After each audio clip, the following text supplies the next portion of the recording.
ان ربی قریب مجیب، اس کو پورے احساس کے ساتھ، شوق کے ساتھ، محبت کے ساتھ کہیں، ان ربی قریب مجیب، پورے یقین کے ساتھ، تاکہ آپ کی دعاؤں کے اندر ایک اثر پیدا ہو جائے، دعائیں قبول ہو جائیں۔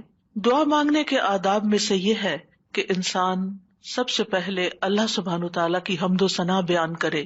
ابن مسعود رضی اللہ عنہ کہتے ہیں، جب کوئی آدمی اللہ سے سوال کرنے کا ارادہ کرے، یعنی دعا مانگنے کا ارادہ کرے، نیت کرے، تو پہلے وہ اللہ کی ایسی حمد و ثنا بیان کرے جو اس کے لائق ہے، پھر نبی صلی اللہ علیہ وسلم پر درود بھیجے، اس کے بعد دعا کرے۔ تو گویا پہلے اللہ تعالیٰ کی تعریف، پھر درود شریف، اور پھر اپنی حاجت اور اپنا سوال۔ بس اس طرح کرنے سے ممکن ہوگا کہ وہ کامیاب ہو جائے، یعنی اس کی دعا پوری ہو جائے۔ مسند احمد کی ایک روایت میں آتا ہے، رسول اللہ صلی اللہ علیہ وسلم نے ایک آدمی کو نماز میں دعا کرتے ہوئے سنا کہ اس نے نہ اللہ عز و جل کا ذکر کیا اور نہ ہی نبی صلی اللہ علیہ وسلم پر درود پڑھا، یعنی جو آخر میں ہم اتحیات میں پڑھتے ہیں۔ تو رسول اللہ صلی اللہ علیہ وسلم نے فرمایا، اس نے جلد بازی سے کام لیا۔ پھر اسے بلایا اور اسے اور دوسروں سے فرمایا، جب تم میں سے کوئی شخص نماز پڑھے تو پہلے اپنے رب کی تعریف و ثنا کرے۔ تو ہم نماز شروع کرتے ہیں اللہ اکبر کہہ کر، تو سب سے پہلے ہاتھ باندھ کر کیا کرتے ہیں؟ سبحانک اللہم و بحمدک و تبارک اسمک و تعالی جدک، اللہ تعالیٰ کی تسبیح بیان کرتے ہیں، حمد کرتے ہیں، اللہ تعالیٰ کی بڑائی بیان کرتے ہیں۔ اس کے بعد سورۃ الفاتحہ پڑھتے ہیں تو وہاں بھی اللہ تعالیٰ کی سب سے پہلے حمد و ثنا کرتے ہیں، اللہ تعالیٰ کی صفات کا ذکر کرتے ہیں، پھر اس کے بعد دعا مانگتے ہیں۔ اسی طرح جب ہم نماز کا اختتام کر رہے ہوتے ہیں تو نماز کے اختتام پر بھی اللہ تعالیٰ کی تعریف کے بعد پھر ہم درود شریف پڑھتے ہیں، اور نماز کے بالکل آخری حصے میں پھر جتنی چاہیں دعائیں مانگیں، پھر دعائیں قبول بھی ہوتی ہیں۔ تو یہ نماز کے اینڈ پر، یعنی پہلے حمد و ثنا، اللہ کا ذکر، تسبیحات جیسے رکوع میں تسبیح، اور پھر رکوع سے اٹھتے ہوئے اللہ تعالیٰ کی تعریف، اور پھر مختلف ارکان ادا کرتے ہوئے بار بار اللہ اکبر کا کہنا، اور پھر اس کے بعد یہ کہ جب سارے کام پورے ہو جاتے ہیں تو پھر اللہ تعالیٰ سے مانگا جاتا ہے کہ اللہ تعالیٰ تو ہمیں عطا کر۔ تو جس نے پہلے اپنے رب کی تعریف کی، پھر نبی صلی اللہ علیہ وسلم پر درود پڑھا اور پھر اس کے بعد دعا کی، تو اس کی دعا قبول ہوگی۔ جہاں تک اللہ سبحانہ تعالیٰ کی تعریف کا، حمد و ثنا کا تعلق ہے، تو اس میں ہم قرآن مجید کی طرف اگر رجوع کریں تو سب سے بہترین ثنا اور دعا اور اللہ تعالیٰ کی تعریف کا آغاز سورۃ الفاتحہ سے ہوتا ہے۔ الحمد للہ رب العالمین الرحمن الرحیم مالک یوم الدین ایاک نعبد و ایاک نستعین اہدنا الصراط المستقیم صراط الذین انعمت علیہم غیر المغضوب علیہم ولا الضالین۔ سورۃ الفاتحہ اللہ تعالیٰ کی حمد و ثنا پر مشتمل سورت ہے۔ رسول اللہ صلی اللہ علیہ وسلم نے فرمایا، اللہ تعالیٰ فرماتے ہیں، اور یہ حدیث قدسی ہے، کہ نماز یعنی سورۃ الفاتحہ میرے اور میرے بندے کے درمیان نصف نصف تقسیم کر دی گئی ہے، اور میرے بندے کے لیے وہ ہے جو وہ مانگے۔ جب بندہ الحمد للہ رب العالمین کہتا ہے تو اللہ تعالیٰ فرماتے ہیں، میرے بندے نے میری حمد بیان کی۔ تو گویا سورۃ الفاتحہ میں سب سے پہلے ہم کیا کرتے ہیں؟ قرآن مجید کے آغاز میں الحمد للہ کہتے ہیں، تعریف سے بات شروع کرتے ہیں۔ پھر فرمایا، اور جب وہ الرحمن الرحیم کہتا ہے تو اللہ تعالیٰ فرماتا ہے، میرے بندے نے میری ثنا کی، یعنی میری تعریف بیان کی۔ اور جب وہ مالک یوم الدین کہتا ہے تو اللہ تعالیٰ فرماتے ہیں، میرے بندے نے میری بزرگی بیان کی، یا فرماتا ہے کہ میرے بندے نے اپنے کام میرے سپرد کر دیے۔ اور جب وہ ایاک نعبد و ایاک نستعین کہتا ہے تو اللہ تعالیٰ فرماتا ہے، یہ میرے اور میرے بندے کے درمیان ہے، اور میرے بندے کے لیے وہ ہے جو اس نے مانگا ہے، میرے بندے کے لیے وہ ہے جو اس نے مانگا ہے۔ تو گویا قرآن مجید کی پہلی سورت میں ہی ہمیں مانگنے کا ادب سکھا دیا گیا کہ مانگنے کے لیے سب سے پہلے اللہ تعالیٰ کی حمد و ثنا کرو، اللہ تعالیٰ کی تعریف بیان کرو، اور پھر ایاک نعبد، یہ دعائے عبادت ہے، و ایاک نستعین دعائے مسئلہ ہے، جس میں ہم اللہ تعالیٰ سے مدد چاہتے ہیں زندگی کے تمام کاموں میں۔ اور پھر جب بندہ اہدنا الصراط المستقیم آخر تک کہتا ہے تو اللہ تعالیٰ فرماتا ہے، یہ میرے بندے کے لیے ہے، اور میرے بندے کے لیے وہ ہے جو اس نے مانگا۔ اور یہاں ایک اور بات قابل غور ہے کہ مانگنے کی چیزوں میں سب سے پہلی چیز ہدایت ہے، رہنمائی ہے، دین کے معاملات میں بھی، دنیا کے معاملات میں بھی۔ ہم ہر قدم پر اللہ تعالیٰ کی رہنمائی کے محتاج ہیں. ہم بہترین گائیڈنس وہیں سے لے سکتے ہیں. اور جب ہم دن کی ہر نماز کی ہر رکعت کے اندر اللہ تعالیٰ سے ہدایت مانگتے ہیں اور اللہ تعالیٰ ہماری دعا قبول کر کے ہماری رہنمائی کرتے ہیں، تو آپ سوچئے کہ زندگی کا یہ سفر کتنا خوبصورت ہو سکتا ہے، اور پھر اس کا اختتام کتنا خوبصورت ہو سکتا ہے، اور پھر اس کا انجام کتنا پیارا ہو سکتا ہے. لہٰذا اللہ تعالیٰ سے ہم سب ہدایت مانگتے رہیں. اور ویسے بھی آپ دیکھیں کہ سورۃ الفاتحہ پڑھنے کے بعد جو دعا کی جاتی ہے وہ دعا قبول ہوتی ہے، یعنی یہ قبولیت دعا کی بھی علامت ہے. ابن عباس کہتے ہیں کہ اس دوران کے جبریل علیہ السلام نبی صلی اللہ علیہ وسلم کے پاس بیٹھے ہوئے تھے کہ اچانک انہوں نے اوپر سے ایک آواز سنی تو آپ نے اپنا سر اٹھایا. جبریل علیہ السلام نے فرمایا کہ یہ آسمان کا ایک دروازہ ہے جسے صرف آج کے دن کھولا گیا ہے، اس سے پہلے کبھی نہیں کھولا گیا تھا. پھر اس سے ایک فرشتہ اترا تو جبریل علیہ السلام نے فرمایا یہ فرشتہ جو زمین کی طرف اترا ہے یہ آج سے پہلے کبھی نہیں اترا. پھر اس فرشتے نے سلام کیا اور کہا کہ آپ کو 2 نوروں کی خوشخبری ہے جو آپ کو دیے گئے اور آپ سے پہلے کسی نبی کو نہیں دیے گئے، ایک سورۃ الفاتحہ اور دوسری سورۃ البقرہ کی آخری 2 آیات.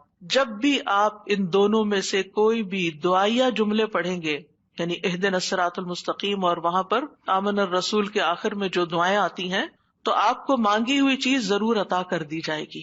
تو اس لیے سورۃ الفاتحہ پڑھ کے بھی آپ دعا شروع کر سکتے ہیں، اور اسی طرح آمن الرسول جب پڑھیں اس وقت کی دعائیں بھی توجہ سے، اور اس کے ساتھ مزید دعائیں بھی. یعنی یہ دعا تو ہم مانگیں گے ہی، اہدنا الصراط المستقیم.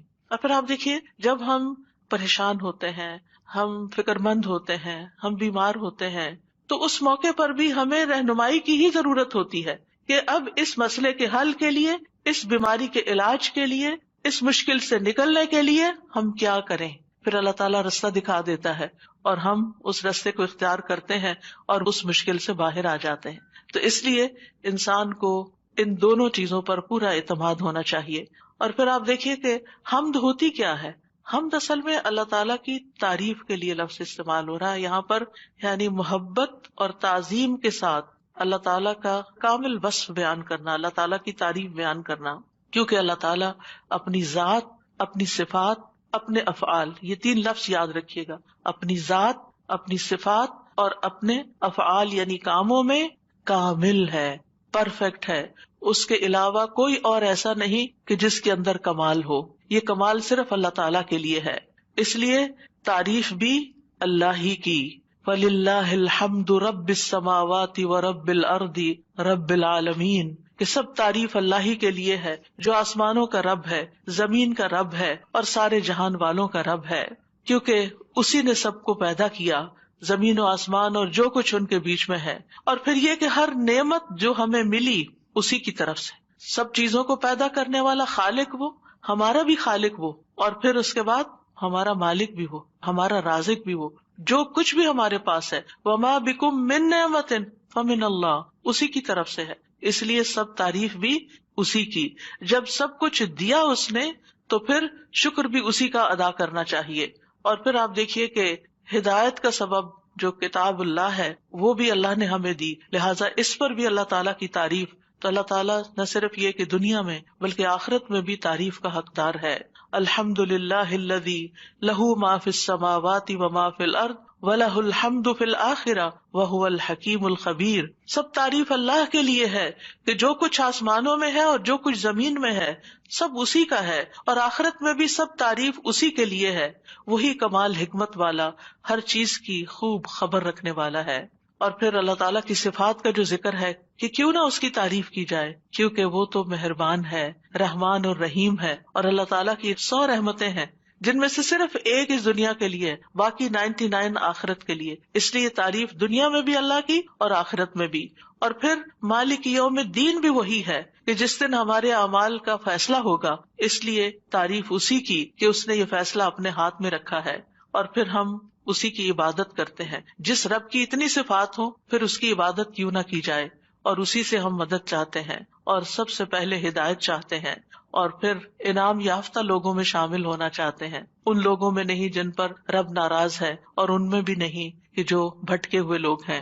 تو سورۃ الفاتحہ میں جہاں دعا کا ادب بیان ہو رہا ہے وہاں اللہ تعالیٰ کی صفات کا بھی ذکر ہے، کیونکہ فَلِلَّهِ الْأَسْمَاءُ الْحُسْنَى فَادْعُوهُ بِهَا، سب اچھے اچھے نام اللہ کے ہیں، لہٰذا ان ناموں کے ساتھ اس کو پکارو، یعنی اس کی صفات بیان کر کے، اس کی تعریف کر کے اس کو پکارو۔ نبی صلی اللہ علیہ وسلم جب صبح کے وقت اٹھتے تھے اور تہجد کی نماز شروع کرتے تھے تو اس وقت ہاتھ باندھ کر دعا پڑھتے تھے، یعنی اذا قام من اللیل یتہجد قال، اس وقت کیا پڑھتے؟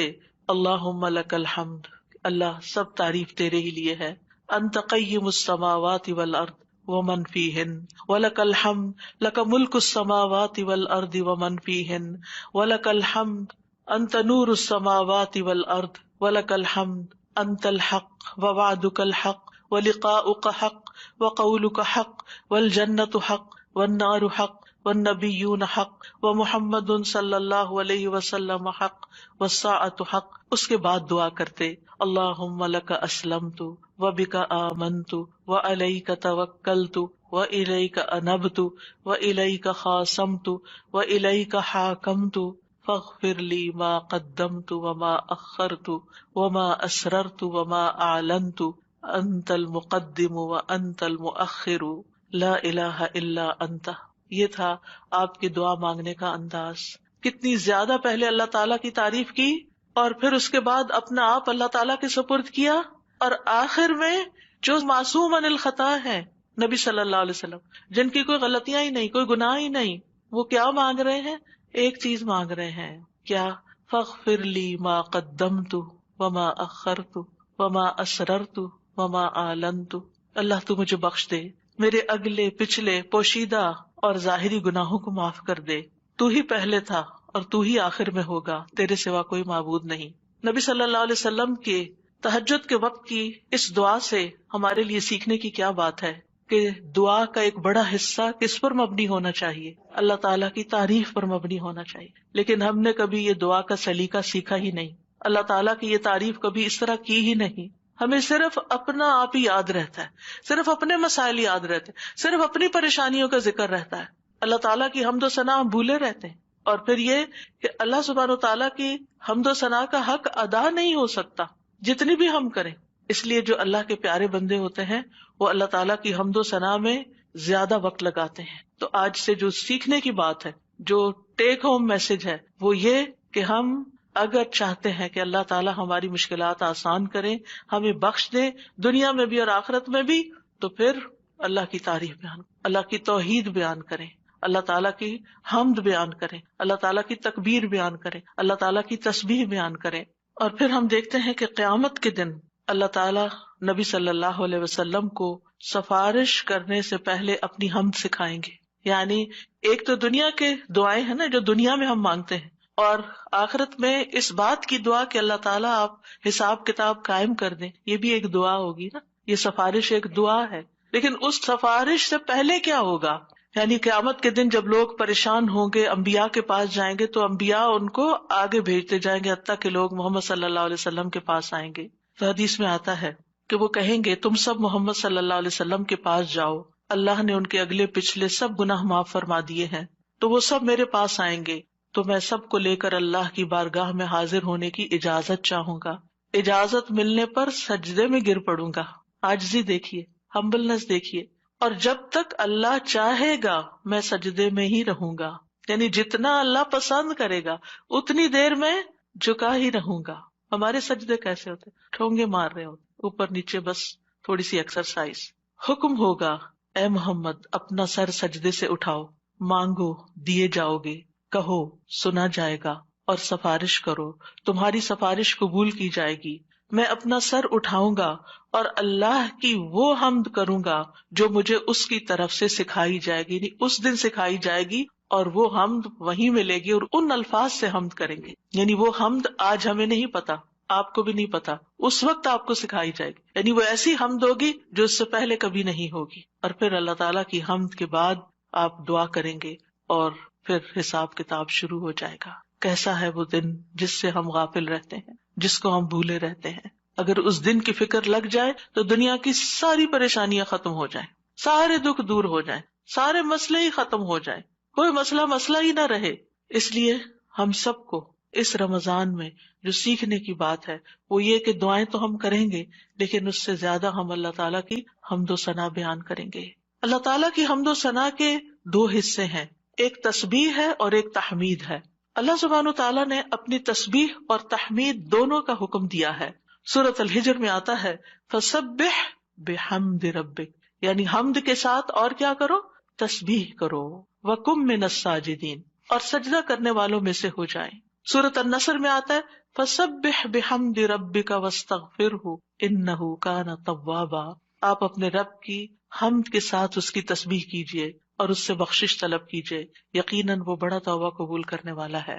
سورۃ الواقعہ میں آتا ہے فسبح بسم ربک العظیم. سورۃ الاعلی میں آتا ہے سبح اسم ربک الاعلی، یعنی باقاعدہ تسبیح کا حکم دیا گیا ہے. ایک اور جگہ آتا ہے وسبح بحمد ربک بالعشی والابکار، صبح و شام اپنے رب کی حمد کے ساتھ تسبیح کیجیے. اللہ تعالیٰ اہل ایمان کو بھی حکم دیتے ہیں، مجھے اور آپ کو بھی حکم دیتے ہیں یا ایھا الذین آمنوا اذکروا اللہ ذکرا کثیرا وسبحوہ بکرۃ واصیلا. اے ایمان والو، اللہ کو بکثرت یاد کرو اور صبح و شام اس کی تسبیح کیا کرو. کیوں؟ اس لیے کہ اللہ سبحانہ تعالیٰ نے خود اپنی تسبیح بیان کی ہے.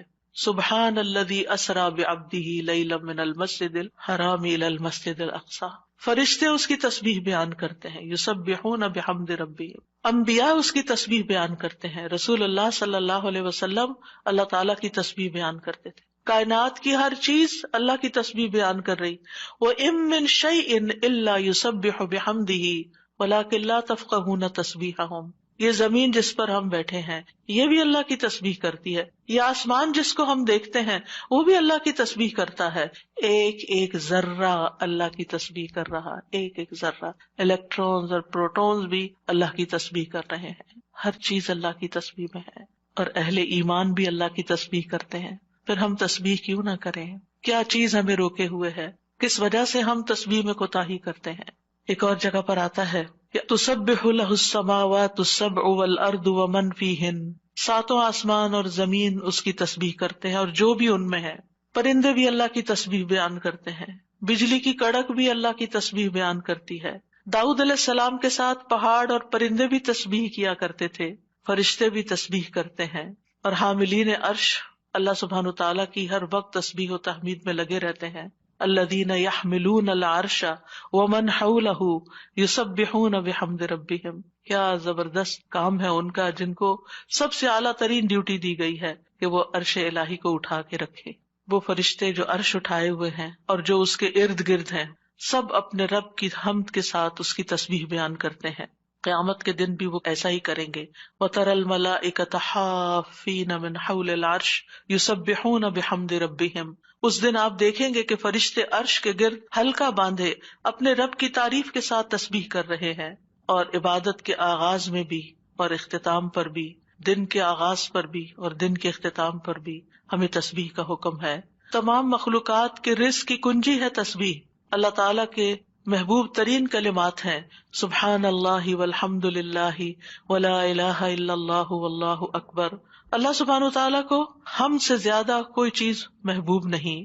رسول اللہ صلی اللہ علیہ وسلم نے فرمایا ہم سے بڑھ کر کوئی چیز اللہ تعالیٰ کو زیادہ محبوب نہیں. لہذا تسبیح اور حمد دونوں ہی ہونی چاہیے. تسبیح سے تقدیر بھی بدل جاتی ہے. یونس علیہ السلام کو کس بنا پر اتنی بڑی مشکل سے نجات ملی؟ فلولا ان کان من المسبحین للبث فی بطنہ الی یوم یبعثون. اگر یہ بات نہ ہوتی کہ وہ تسبیح کرنے والوں میں سے تھا تو یقیناً وہ اس کے پیٹ میں، یعنی مچھلی کے پیٹ میں اس دن تک رہتا جس میں لوگ اٹھائے جائیں گے. یعنی اگر وہ تسبیح نہ کرتے تو اس مشکل سے نجات نہ ملتی. تو بہت سی مشکلات سے نجات کا ذریعہ ہے تسبیح کرنا. اور وہ اپنی تسبیح میں کیا پڑھتے تھے؟ لا الہ الا انت سبحانک انی کنت من الظالمین. یہ تسبیح دل کی گھٹن اور سینے کی تنگی کا علاج بھی ہے. جب حالات مشکل ہو جائیں، دل غم سے بھر جائیں، سینے کے اندر گھٹن محسوس ہونے لگے، کوئی چیز اچھی نہ لگے تو تسبیح شروع کر دیں. لوگوں کی باتیں آپ کو پریشان کریں تو تسبیح شروع کر دیں. وَلَقَدْ نَعْلَمُ أَنَّكَ يَضِيقُ صَدْرُكَ بِمَا يَقُولُونَ فَسَبِّحْ بِحَمْدِ رَبِّكَ وَكُن مِّنَ السَّاجِدِينَ وَاعْبُدْ رَبَّكَ حَتَّى يَأْتِيَكَ الْيَقِينُ. ہم جانتے ہیں کہ بے شک آپ کا سینہ اس سے تنگ ہوتا ہے جو باتیں وہ کرتے ہیں. اور ایسا ہوتا ہے، ہم سب کے ساتھ بھی ہوتا ہے کہ خاص طور پر ہمارے دین کے رستے پر آنے کی وجہ سے جب لوگ باتیں کرتے تو ہمیں پریشانی لاحق ہوتی، لوگوں کی باتیں ہرٹ کرتی ہیں. تو اس کا علاج کیا ہے؟ اس کا علاج اپنے آپ کو ڈیفینڈ کرنا نہیں ہے، اپنی صفائیاں بیان کرنا نہیں ہے، جواباً اٹیک کرنا نہیں ہے.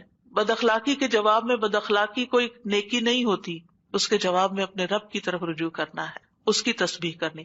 اللہ تو پاک ہے، میں تو گناہگار ہوں، مجھ پہ اگر لوگ باتیں کرتے بھی ہیں تو میرا قصور ہو سکتا ہے، لیکن ساری پاکی تو تیرے ہی لیے ہے، ساری تعریف تو تیرے ہی لیے ہے. اور پھر سجدوں کی کثرت. پھر اسی طرح اگر انسان کے اندر بخل کے جذبات ہو، کچھ خرچ کرنے کو دل نہ چاہتا ہو، خوف آتا ہو، رات کا خوف ہو، دشمن کا خوف ہو، ڈر لگے، تو ایسی صورت میں بھی انسان کو تسبیح پڑھنی چاہیے.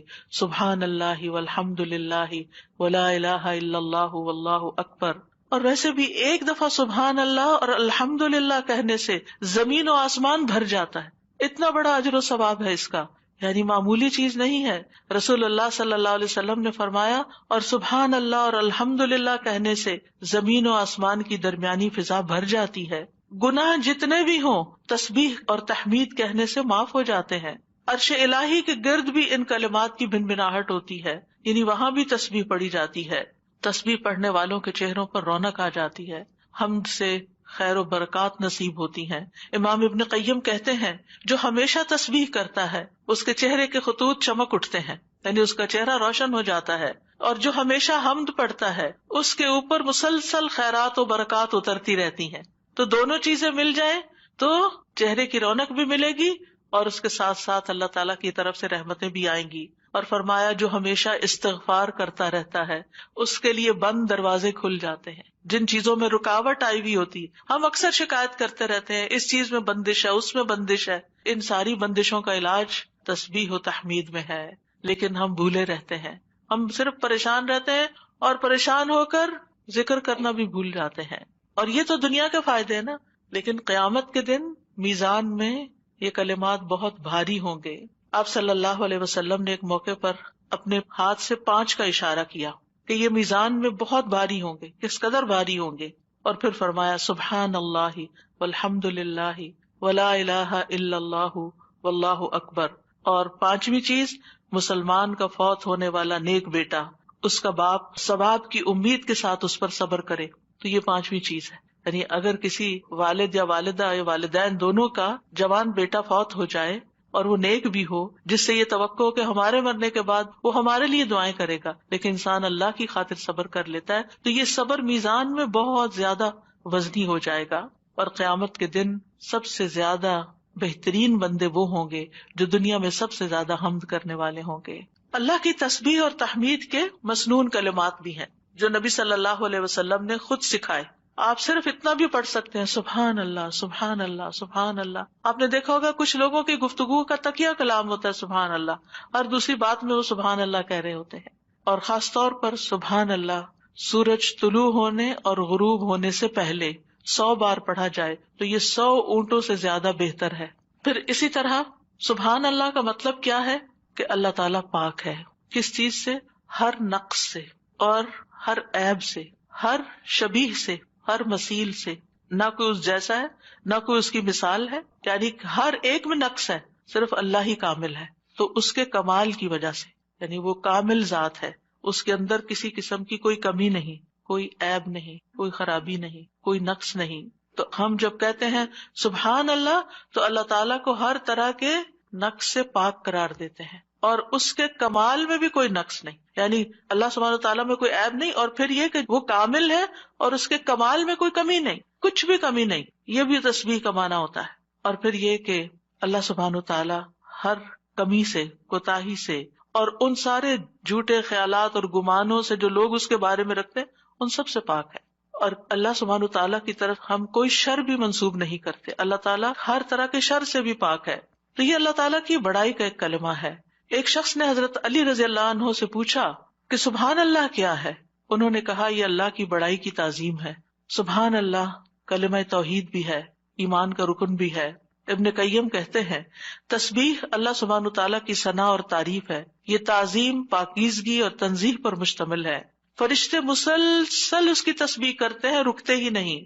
تمام کائنات، حیوانات، جمادات، نباتات، ریت کے ذرات، پانی کے قطرے، ہوائیں، بجلیاں، ہر چیز اس کی تسبیح کر رہی ہے. اور یہ تسبیح دنیا کی زندگی ختم ہونے سے ختم نہیں ہو جائے گی. جب قیامت آئے گی تو ہر چیز ٹوٹ پھوٹ جائے گی نا، یہ کائنات اس طرح نہیں رہے گی جیسے ہے، لیکن تسبیح ختم نہیں ہوگی، وہ پھر بھی جاری رہے گی. اور مومن جب جنت میں پہنچیں گے تو ان کا ذکر کیا ہوگا؟ تسبیح ہی ہوگی، اللہ تعالیٰ کی حمد و ثنا ہی ہوگی. تو نماز بھی اللہ کے لیے ہوتی ہے، دعا بھی اللہ تعالیٰ سے کی جاتی ہے، اسی طرح تسبیح بھی صرف اللہ کی ہوتی ہے. آپ کسی انسان کی تسبیح نہیں کر سکتے.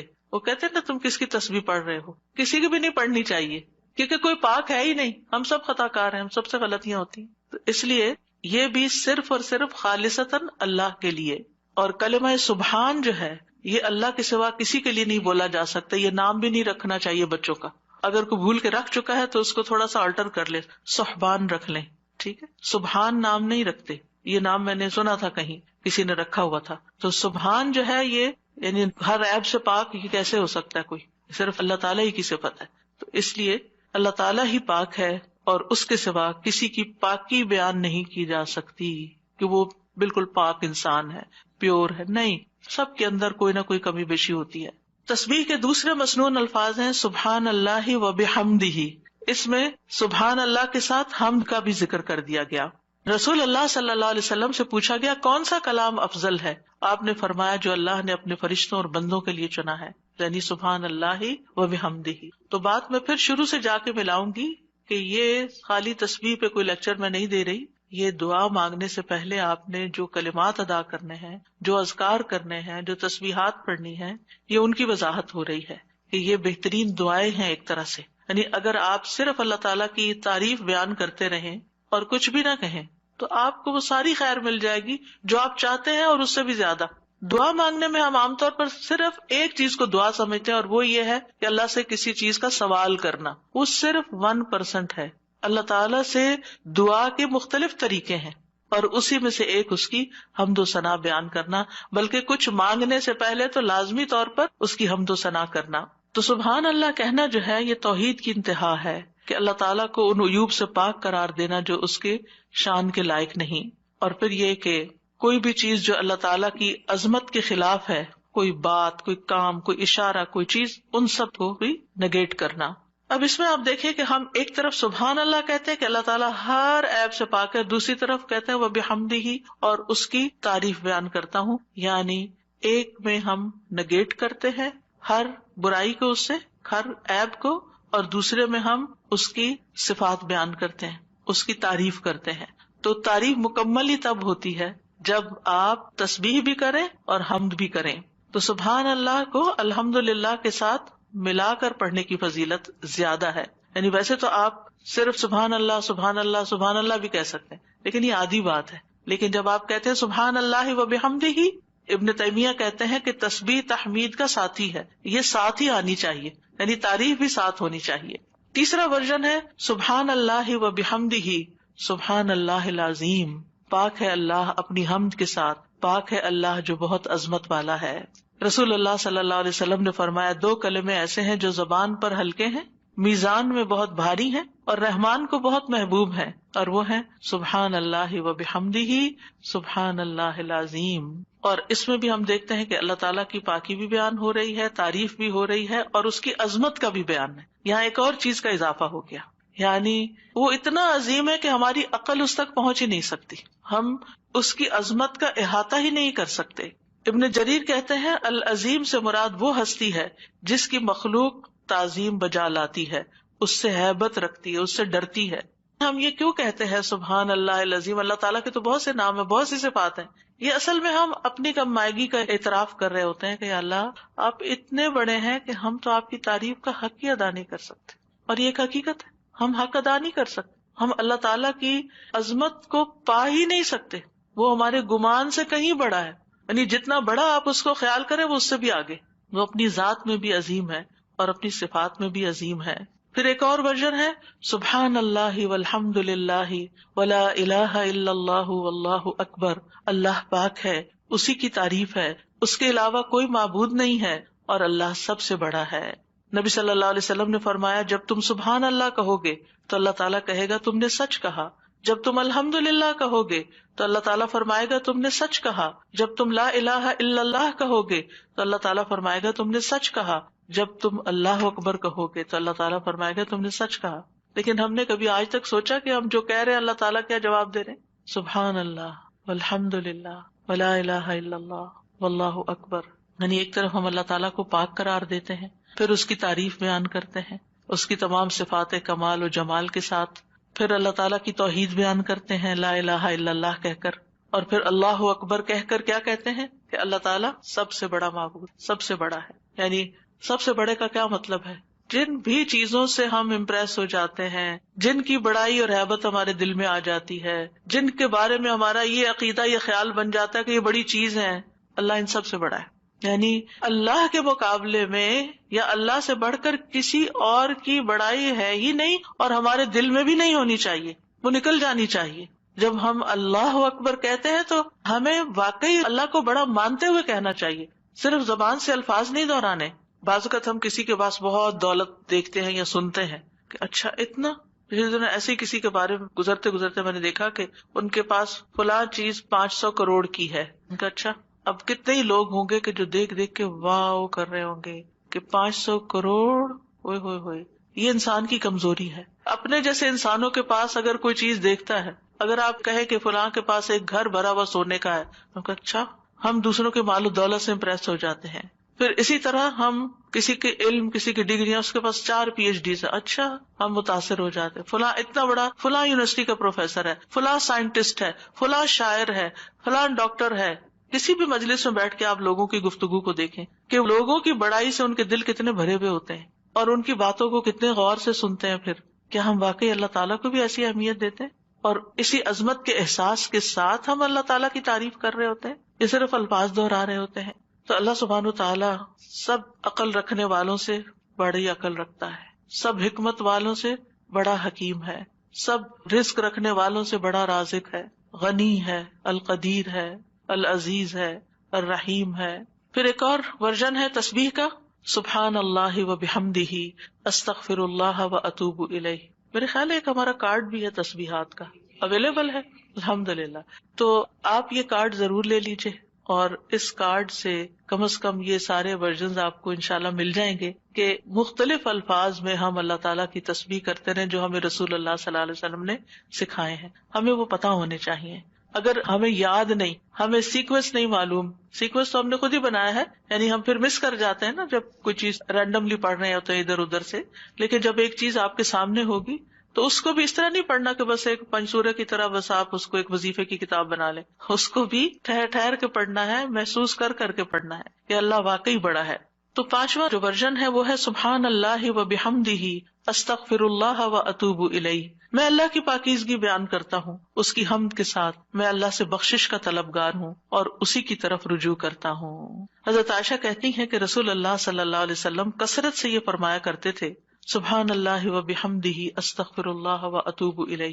حضرت عائشہ کہتی ہے میں نے پوچھا اے اللہ کے رسول میں آپ کو دیکھتی ہوں آپ بکثرت یہ پڑھتے رہتے ہیں، تو آپ نے فرمایا میرے رب نے مجھے خبر دی ہے کہ میں جلد ہی اپنی امت میں ایک نشانی دیکھوں گا اور جب میں اس کو دیکھ لوں تو بکثرت کہوں. یعنی اللہ تعالیٰ کی طرف سے مجھے حکم ملا ہے، وہ نشانی میں دیکھ چکا ہوں. اذا جاء نصر اللہ والفتح وَرَأَيْتَ النَّاسَ يَدْخُلُونَ فِي دِينِ اللَّهِ أَفْوَاجًا فَسَبِّحْ بِحَمْدِ رَبِّكَ وَاسْتَغْفِرْهُ. اب یہاں ایک اور چیز کا اضافہ ہو، تسبیح بھی، حمد بھی اور پھر استغفار بھی. اور اسی پر وہ آیت بھی ہے فَاسْتَغْفِرُوهُ ثُمَّ تُوبُوا إِلَيْهِ إِنَّ رَبِّي قَرِيبٌ مُجِيبٌ. تو اللہ تعالیٰ کی حمد و ثنا کے ساتھ ہمیں استغفار بھی کرنا چاہیے، ساری مشکلات انشاءاللہ آسان ہو جائیں گی. 6 تسبیح سبحان اللہ و بحمدہ عدد خلقہ ورضا نفسہ وزنۃ عرشہ ومداد کلماتہ. پاکیزگی ہے اللہ کی اس کی تعریفوں کے ساتھ، اس قدر جتنی کہ اس کی مخلوق ہے، اتنی کہ وہ اس سے راضی ہو جائے اور اس کے عرش کے وزن کے برابر، اور اس قدر جتنی کہ اس کے کلمات کی روشنائی ہے. رسول اللہ صلی اللہ علیہ وسلم حضرت جبیریہ کے پاس سے نکلتے ہیں صبح کی نماز ادا کرنے کے لیے. وہ اپنی جائے نماز پر بیٹھی ہوئی تھی، پھر دن چڑھے واپس انہی کے پاس تشریف لاتے ہیں، وہ وہیں بیٹھی ہوئی تھی. آپ نے فرمایا جس وقت میں تمہارے پاس سے گیا ہوں تم اسی طرح بیٹھی ہو. انہوں نے عرض کیا جی ہاں. نبی صلی اللہ علیہ وسلم نے فرمایا میں نے تمہارے بعد ایسے 4 کلمات 3 بار کہے ہیں کہ اگر تمہارے آج کے کہے ہوئے کلمات کو ان کے ساتھ وزن کیا جائے تو ان کلمات کا وزن زیادہ ہوگا، اور وہ ہیں سبحان اللہ و بحمدہ عدد خلقہ ورضا نفسہ وزنۃ عرشہ ومداد کلماتہ. اللہ سبحانہ وتعالیٰ کی حمد و ثنا، سبحان اللہ و بحمدہ، تسبیح حمد کے ساتھ کتنی دفعہ؟ عدد خلقہ، اس کی مخلوقات کی تعداد کے برابر، یعنی جتنی بھی اللہ کی مخلوقات ہیں آپ جانتے ہیں کتنی؟ گن سکتے ہیں؟ گن ہی نہیں سکتے. اگر ہم صرف اپنی انگلی کا ایک پور لگائیں مٹی کے اوپر اور اس کے ساتھ جتنے ذرات آئے ہم وہ بھی نہیں گن سکتے، ہم وہ بھی نہیں گن سکتے. اور ہر ذرے کے اندر، ہر ایٹم کے اندر پھر الیکٹران پروٹون وغیرہ جو کچھ ہے اس کو گننا چاہیں تو گن ہی نہیں سکتے، ہم نہیں گن سکتے. وما یعلم جنود ربک الا ھو، صرف وہی جانتا ہے تعداد مخلوقات کی. یہ ستارے، یہ سیارے، یہ گیلیکسیز، یہ زمین، یہ آسمان، یہ سمندر، یہ پہاڑ، ہم تو اس پوری کائنات میں صرف ایک ڈاٹ کے اوپر بیٹھے ہوئے ہیں، اور اس زمین کے اندر جو کچھ ہم اس کو بھی نہیں گن سکتے، کہاں یہ کہ باقی کتنی مخلوقات ہیں. تو اس کا یہ مطلب نہیں کہ میں ایک دفعہ سبحان اللہ کہتا ہوں تو اتنی دفعہ ہو جاتا ہے میرا، یہ نہیں ہے اس کا مطلب. اس کا مطلب یہ ہے کہ اللہ سبحانہ وتعالیٰ کی اتنی زیادہ تعریف ہے، وہ اتنی تعریف کے لائق ہے، یعنی وہ اتنی تعریف ڈیزرو کرتا ہے جتنی مخلوقات کی تعداد ہے. اور آپ کو معلوم ہے وَإِن مِّن شَيْءٍ إِلَّا يُسَبِّحُ بِحَمْدِهِ، کوئی چیز ایسی نہیں جو اس کی تسبیح نہ کر رہی ہو. تو سبحان اللہ و بحمدہ عدد خلقہ، یعنی ان ساری مخلوقات کے ساتھ میں بھی شریک ہو رہا ہوں جو اللہ کی تسبیح میں لگی، ایک ایک ذرہ اللہ کی تسبیح کر رہا ہے. تو اس کے لیے تو نہ کوئی کاؤنٹ ہے نہ نمبر ہے، گن ہی نہیں سکتے. ہم 100 دانوں کی تسبیح لے کے خوش ہو جاتے ہیں، ہم تسبیح کر رہے ہیں. ایک 100 دفعہ پڑھ لینا، کوئی 100 دفعہ پڑھ لیا، اپنے آپ کو ہی تسلی دے دیتے ہیں. اس کو کیا پرواہ ہماری 100 دفعہ کی اگر ہم خلوص کے ساتھ نہیں پڑھتے. اس کی تو پوری کائنات اور کائنات کی ہر چیز. آپ ذرا باہر نکلے آج اور جب ڈرائیو کر کے جا رہے ہوں تو دائیں بائیں درختوں کو دیکھیں، پتوں کو دیکھیں، چڑیوں کو دیکھیں.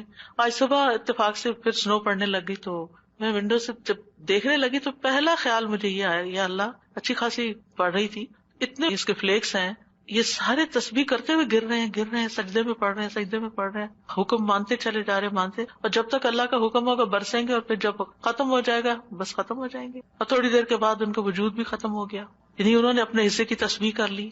جتنی دیر میں پیدا ہوئے تھے، جتنی دیر میں ختم ہوئے، اپنی تسبیح کرتے کرتے گئے، آغاز سے انتہا تک.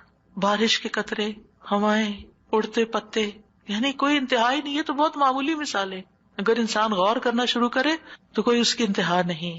عدد خلقہ، دل بھر کے کہا کریں عدد خلقہ، اور اپنے امیجنیشن کو بڑھائیں. پھر آپ دیکھیں گے کہ آپ کے اندر اللہ کی محبت کیسی آئے گی. تو جس کی تسبیح، جس کی تعریف اتنی کائنات کر رہی، اگر میں نے کوتاہی کی تو سراسر میرا ہی نقصان ہے، اس کا کچھ نہیں بگڑے گا، اس کو پرواہ ہی نہیں ہے. میں کرتی ہوں یا نہیں اس کو نہیں پرواہ. ہاں اگر میں دل سے کرتی ہوں اور محبت سے کرتی ہوں تو وہ بڑا ہی قدردان ہے. اور اس میں آپ دیکھیں کہ مخلوقات کی صرف ایک قسم مراد نہیں ہے، جن، انسان، فرشتے، چھوٹے بڑے، جانور، حیوان، پرند چرند، سب کے سب. پھر اس کے بعد ورضا نفسی ہی، اور اس کے نفس کی رضا کے مطابق، یعنی جس سے وہ راضی ہو جائے، جتنی اس کے نفس کی رضا ہے، جتنی اللہ تعالیٰ اپنی ذات کے لیے تسبیح کو پسند کرتا ہے. یعنی میرے پاس تو الفاظ ہی نہیں، کیونکہ اللہ کی رضا کیا ہے؟ وَرِضْوَانُ اللَّهِ اکبر، سب سے بڑی چیز ہے اللہ کی رضا. یا انسانیوں کا کہ میں اللہ کی تسبیح کر رہی ہوں حتیٰ کہ وہ راضی ہو جائے، اور پھر اس کے بعد بھی تسبیح کر رہی ہوں، اس کے بعد بھی حمد ہے، وہ مجھ سے راضی بھی ہو جائے پھر بھی میں مزید کروں گی. یہ نہیں کہ میرا ایم یہ ہے کہ بس اللہ کو راضی کرنا ہے اور راضی ہوگا بس میرا کام ختم، نہیں، اس سے زیادہ، اس سے آگے. وزنۃ عرشہ، اس کے عرش کے وزن کے برابر، یعنی میں اتنی حمد اور تسبیح بیان کر رہی ہوں جتنا عرش کا وزن ہے. عرش ساری مخلوقات میں سے سب سے بڑی چیز ہے. وَهُوَ رَبُّ الْعَرْشِ الْعَظِيمِ. ابو ذر کہتے ہیں نبی صلی اللہ علیہ وسلم نے فرمایا، اے ابو ذر، کرسی کے مقابلے میں 7 آسمان اس طرح ہیں جیسے بیابان زمین میں کوئی چھلا پڑا ہوا ہو. پھر کرسی کے مقابلے میں عرش کا حجم اتنا ہے جیسے اس چھلے کے مقابلے میں بیابان کا وجود ہے. سبحان اللہ. اگر کرسی جو وسع کرسی السماوات والارض ہے، اس کی حیثیت اتنی ہے عرش کے سامنے جیسے زمین و آسمان کی کرسی کے سامنے، تو پھر عرش کتنا بڑا ہوگا. اور آپ کو معلوم ہے کہ اس کی مقدار کو اللہ کے سوا کوئی نہیں جانتا. تمام مخلوقات سے اونچا ہے وہ، یعنی مخلوقات کے بعد جو ہے وہ آسمان ہے، اور آسمان کے بعد جنت کے 100 درجے ہیں، اور ہر درجے کا درمیانی فاصلہ جو ہے وہ اتنا ہی ہے جیسے زمین اور آسمان کے بیچ کا فاصلہ. اور جنت الفردوس کی چھت کے اوپر عرش ہے. اسی لیے حضرت آسیہ نے کہا تھا رب ابنی لی عندک بیتا فی الجنہ، کہ قرب ہی قرب ہو، کیونکہ اس قرب میں لذت ہے، اس کو قریب محسوس کرنے میں اصل مزہ ہے. اور حقیقت یہ ہے کہ اس دنیا میں سب سے زیادہ خوبصورت احساس، سب سے زیادہ لذت والی چیز رب کی معرفت ہے. یہ سب سے بڑی حقیقت ہے، سب سے بڑا ٹروتھ ہے. جو اپنے رب کو پا لیتا ہے اور اپنے رب کے قرب کو محسوس کر لیتا ہے، پھر اس کے سامنے دنیا کی ہر نعمت چھوٹی ہو جاتی ہے، ہر مسئلہ چھوٹا ہو جاتا ہے، کیونکہ اس نے پا لیا ہے جس کو پانا چاہیے تھا، جس کے لیے وہ بھیجا گیا تھا دنیا میں، اس نے اس کو پا لیا. تو بہرحال اللہ تعالیٰ کے عرش کے وزن کے برابر اس کی حمد و ثنا. ومداد کلماتی ہی، کلمات سے مراد اللہ کا وہ کلام ہے جس کے ساتھ اللہ نے اپنے رسولوں کے ساتھ کلام کیا، جو کتابوں کی شکل میں اتارا، جو اس کے لوح محفوظ میں ہے. یہ کلام، اس کی وسعت کیا ہے؟ قرآن مجید میں آتا ہے قل لو کان البحر مدادا لکلمات ربہ لنفد البحر قبل ان تنفد کلمات ربہ ولو جئنا بمثلہ مددا. کہہ دیجئے اگر سمندر میرے رب کی باتوں کے لیے سیاہی بن جائے تو یقیناً سمندر ختم ہو جائے گا اس سے پہلے کہ میرے رب کی باتیں ختم ہوں، اگرچہ ہم اس کے برابر اور سیاہی لے آئیں. دوسری جگہ پر آتا ہے 7 ابحر، 7 سمندر بھی مزید آ جائیں تو خشک ہو جائیں گے لکھ لکھ کر، لیکن رب کے کلمات ختم نہیں ہوں گے. اس کے برابر اللہ کی تعریف. اور یہاں پر ایک طرح سے بطور مبالغہ سب چیزوں کی مثال دی گئی ہے، ورنہ اللہ کی تعریف تو اس سے بھی زیادہ، اس کا تو کوئی شمار ہی نہیں کر سکتا. پھر ہم اپنی ساری زندگی میں کتنی تسبیح کر رہے ہیں، کیا کر لیا ہم نے؟ کچھ بہت بڑا مارکا مار لے. پھر کس بات کا غرور، کس بات کا تکبر کہ ہم کیا چیز ہیں، ہم کتنے نیک ہیں. یہ تو خیال آنا بھی نہیں چاہیے. حاملین عرش، جو فرشتے عرش اٹھائے ہوئے ہیں، وہ اللہ تعالیٰ کی تسبیح بیان کرتے ہیں اور کہتے ہیں ما عبدنا کا حق کا عبادتک، ہم نے آپ کی عبادت کا حق ہی ادا نہیں کیا. وہ اللہ کی عظمت کو جانتے ہیں نا، اس لیے کہتے ہیں کہ ہم نے عبادت کا حق ادا نہیں کیا. ہم اللہ تعالیٰ کی عظمت کو نہیں جانتے، ہم اللہ کی معرفت نہیں رکھتے، لہٰذا ہم بڑی تسلی میں ہیں کہ ہم نے تو عبادت کر لی، ہم تو ساری نیکیاں کر لیں، یہ بھی کر لیے، یہ بھی کر لیے، یہ بھی خانے پورے کر لیے. اور 7ویں تسبیح اللہ اکبر کبیرہ والحمد للہ کثیرا وسبحان اللہ بکرۃ واصیلا. بہت ہی خوبصورت کلمات ہیں. اللہ سب سے بڑا ہے، بہت بڑا، اور تمام تعریف اللہ کے لیے ہے بہت زیادہ، اور تسبیح اللہ ہی کے لیے ہے صبح اور شام. ابن عمر کہتے ہیں ہم رسول اللہ صلی اللہ علیہ وسلم کے ساتھ نماز پڑھ رہے تھے کہ لوگوں میں سے ایک آدمی نے کہا اللہ اکبر کبیرہ والحمد للہ کثیرا وسبحان اللہ بکرۃ واصیلا. تو رسول اللہ صلی اللہ علیہ وسلم نے فرمایا یہ اس طرح کے کلمات کہنے والا کون ہے؟ تو لوگوں کی جماعت میں سے ایک آدمی نے عرض کیا اللہ کے رسول میں ہوں. آپ نے فرمایا کہ مجھے تعجب ہوا کہ اس کے لیے آسمان کے دروازے کھول دیے گئے، یعنی ان کلمات کے لیے جس محبت اور شوق سے اس نے پڑھے. ابن عمر کہتے ہیں میں نے ان کلمات کو پھر کبھی بھی نہیں چھوڑا. افسوس کہ ہمیں زندگی میں بڑی دیر سے پتہ چلا ہے، اور جو ہم نے دعائیں رٹی ہوئی ہیں نا ان کو ہم آٹو پہ لگا کے شروع کر دیتے ہیں اور بھول جاتے ہیں کہ ہم بھی اللہ اکبر کہہ کے سب سے پہلے ہاتھ باندھ کر اللہ کی تکبیر بیان کریں. لیکن انشاءاللہ اگر کوشش جاری رہی تو عادت بھی ہو جائے گی. وہ کہتے ہیں جب سے میں نے رسول اللہ صلی اللہ علیہ وسلم سے یہ بات سنی کہ اس کے لیے آسمان کے دروازے کھول دیے گئے، میں نے اس کو چھوڑا ہی نہیں، اور ہم نے کبھی اس کو پڑھا ہی نہیں. علم ہونے اور نہ ہونے میں بہت بڑا فرق ہے. ہم 2-4 باتیں جان لیتے ہیں تو ہم سمجھتے ہیں ہم نے سب کچھ سیکھ لیا، اور کیا سیکھنا ہے، اس کی ضرورت محسوس نہیں کرتے. تو بہرحال اس میں اللہ تعالیٰ کی بہت زیادہ بڑائی کا اظہار ہے، اس کی تعظیم ہے، اس کی بہت زیادہ تعریف ہے، اور اس کی تسبیح ہے صبح و شام. پھر 8ویں تسبیح سبحانک اللہم وبحمدک وتبارک اسمک وتعالی جدک ولا الہ غیرک. اے اللہ تو پاک ہے اپنی تعریف کے ساتھ، تیرا نام بڑی برکت والا ہے، تیری بزرگی بلند و برتر ہے، تیرے علاوہ کوئی الہ نہیں. رسول اللہ صلی اللہ علیہ وسلم نے فرمایا بے شک اللہ کو سب سے زیادہ محبوب کلام یہ ہے کہ بندہ یوں کہے سبحانک اللہم وبحمدک وتبارک اسمک وتعالی جدک ولا الہ غیرک. اور اس میں اللہ تعالیٰ کے نام کی خیر و برکت کا ذکر بھی ہے. تبارک اسمک. 9ویں تسبیح سبحان اللہ لا شریک لہ لہ الملک ولہ الحمد وہو علی کل شیء قدیر لا حول ولا قوۃ الا باللہ سبحان اللہ وبحمدہ. ابو ذر کہتے ہیں آپ صلی اللہ علیہ وسلم نے فرمایا اللہ کے نزدیک محبوب ترین کلام یہ ہے. 10ویں تعریف اللہم لک الحمد کلہ وإلیک یرجع الامر کلہ، اے اللہ تیری ہی لیے سب تعریف ہے اور تیری ہی طرف سب کام لوٹتے ہیں۔ ایک اعرابی نے کہا کہ مجھے کوئی دعا سکھا دے جس سے مجھے فائدہ پہنچے، تو آپ نے اس کو یہ دعا سکھا دی، اللہم لک الحمد کلہ، ساری ہی تعریف تیرے لیے، وإلیک یرجع الامر کلہ، سارے معاملات تیرے ہی حضور پیش ہوتے ہیں، یعنی تعریف کا حقدار بھی تو ہی ہے، اور اس کے بعد یہ کہ ہمارے اعمال ہوں یا کام ہوں یا جو بھی معاملات ہوں سب کے سب تیرے ہی پاس جا رہے ہیں۔ اور پھر اللہم ربنا لک الحمد ملء السماوات وملء الارض وملء ما شئت من شیء بعد، اے اللہ، اے ہمارے رب، تیرے ہی لیے ہر قسم کی تعریف ہے جس سے کہ آسمان بھر جائیں، زمین بھر جائے، اور ہر وہ چیز بھر جائے جسے تو چاہے کہ وہ بھر جائے۔ رسول اللہ صلی اللہ علیہ وسلم یہ دعا مانگا کرتے تھے، اور یہ دعا جو ہے اس میں اللہ تعالیٰ کی حمد ہے جس کو کوئی شمار نہیں کر سکتا۔ اور پھر سبحان اللہ عدد ما خلق، آپ سب بھی پڑھیے میرے پیچھے، سبحان اللہ عدد ما خلق، سبحان اللہ ملء ما خلق، سبحان اللہ عدد ما فی الارض والسماء، سبحان اللہ ملء ما فی السماء والارض، سبحان اللہ ملء ما خلق، سبحان اللہ عدد ما احصا کتابہ، وسبحان اللہ ملء کل شیء۔ میں اللہ کی پاکیزگی بیان کرتا ہوں ان چیزوں کی گنتی کے برابر جو زمین و آسمان میں ہیں، میں اللہ کی اتنی پاکیزگی بیان کرتا ہوں جس سے وہ چیزیں بھر جائیں جو آسمان و زمین میں ہیں۔ کیا کہا؟ اتنی پاکیزگی بیان کرتا ہوں کہ جس سے ہر وہ چیز بھر جائے جو آسمان اور زمین میں ہے۔ اتنی بھر بھر کے میں تعریف کر رہا ہوں اللہ کی۔ میں اللہ کی پاکیزگی بیان کرتا ہوں جس سے اس کی مخلوقات بھر جائیں۔ میں اللہ کی پاکیزگی بیان کرتا ہوں ان چیزوں کی گنتی کے برابر جن کو اس نے اپنی کتاب میں شمار کیا، یعنی لوح محفوظ میں۔ اور میں اللہ کی اتنی پاکیزگی بیان کرتا ہوں جس سے ہر چیز بھر جائے۔ اور یہ خوبصورت ترین دعا ہے اللہ تعالیٰ کی تعریف کی۔